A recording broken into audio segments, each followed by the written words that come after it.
Chapter 11 The Homeland of Creation Lies in the Future.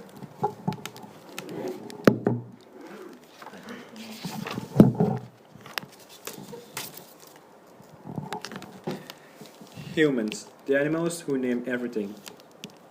Some time ago, I was pondering what would happen to time and space if humanity managed to destroy itself, a nuclear war. Without human beings, would time and space even exist? Certainly, the solar system would continue making its usual rounds. Even in the Earth's oceans, whales might still be swimming around. But if the only life form that visualized time and space were wiped off the face of the Earth, would time and space themselves continue as before? I began to think about what it means for humans to be conscious of time and space.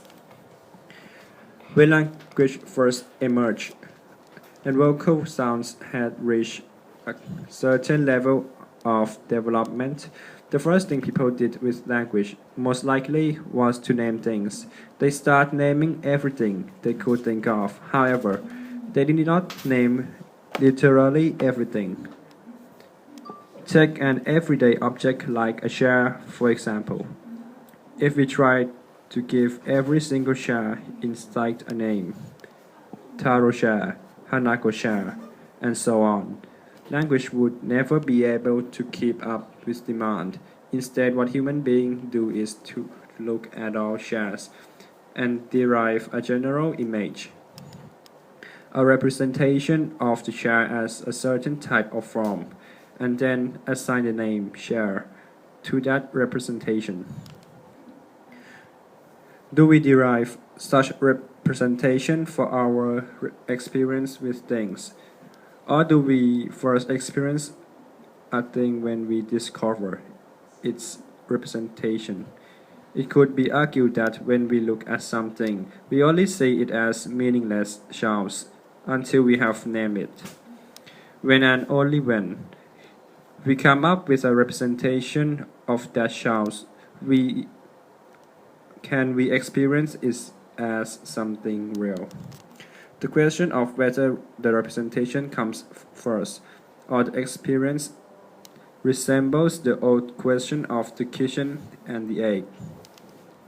But that didn't really concern us here. The point is that very early on, human beings began naming things, classifying them by their species and forms in every conceivable domain, from very large category to very small ones. Perhaps this naming process was the first example of the temporalization of meaning.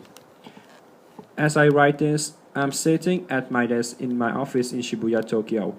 My immediate environment is a linguistics-based construct entire of representation.